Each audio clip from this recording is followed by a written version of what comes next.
So the Newport is juiced. Show you what we did there. So it just had shocks running up through here. So we cut the top of the shock tower off to run the cylinder up through there. And this is a torsion bar front suspension. Let me see if I can get an angle there. So there's a torsion bar that runs all the way up to the lower control arm. So we just basically put the hydraulic right in place of the shock. A lot of people were saying, why don't you just take the torsion bars out? But you can't, because the torsion bars actually hold the control arm in place. So if you took that out, the control arm would fall off. So we didn't want to do that. So we left the torsion bars in. It's got plenty of travel.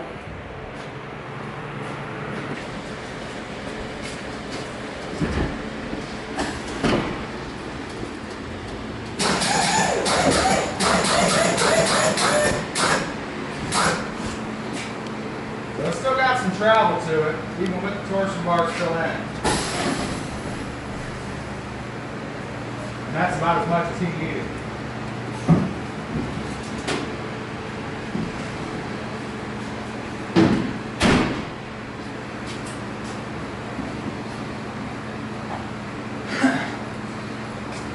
As you can tell, it's a little slow. I'll show you why it's a little slow. Did a simple, very simple 4 battery setup in this, so 24 volts to each pump, plus accumulators. So on accumulators, when the fluid starts flowing up through here, it has to fill up the accumulators before it goes out to the cylinders. So that's the delay. When you hear the motor going and it's not moving, it's just because it has to fill up the accumulators. Once it does, it starts sending fluid out to your cylinders. That's why it lifts up a little slow, but for this setup, it's what it needs to be. Being kind of a weird suspension, you wouldn't want something real violent. So I kind of like it, how easy it lifts up and drops down. Almost kind of like bags. And this thing with 4 accumulators rides really nice. I mean, it rides like a caddy. Green Hornet status. Mm-hmm. It should be a suicide door though. Yeah, that'd be the next thing for them to do. Yeah. And then on the back, we just left the leaf springs in place, welded power balls onto the rear end, and welded the cylinder in there. We had to make a plate over the top of the frame rails. This is a unibody car, but it's still got some type of frame rail in the back. So we welded a plate across there so the cylinders had something to rest up against. I'll lift up the back. Yeah.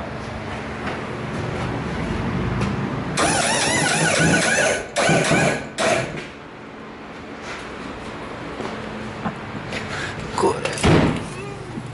Motor need there. Yeah. So pretty simple setup back there. I know. Got your spring. Tower. And it's got enough lift. I mean, it's not like King Tut status, but it's got enough lift for this thing. Yeah, it does. I think it actually looks pretty good. Yeah. That's the front laid out, the back raised up. I mean, that's up pretty good. That's waist high. Yeah. That's a pretty good lockup. Yeah. And I mean, for the ride. I mean, that's what you're going for, the ride. We wasn't going for gate to back bumper. Yeah, I mean, that'd be fun. But yeah.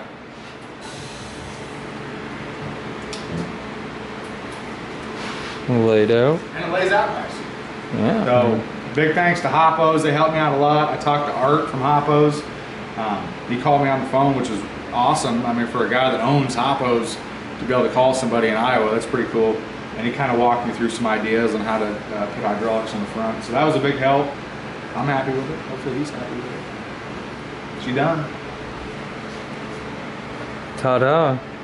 Need some spokes, man. You gotta put some D's on this thing. Mm-hmm. Something. I mean, I don't mind the wheels, but I think some spokes. It'll lay out lower too with some. It'd look a lot better than Ford wheels. Yeah, put some 14s on her.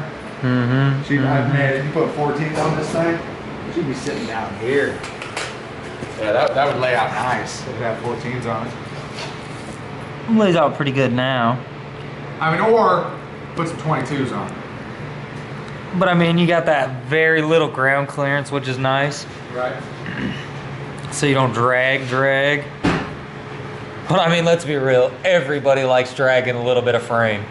Right.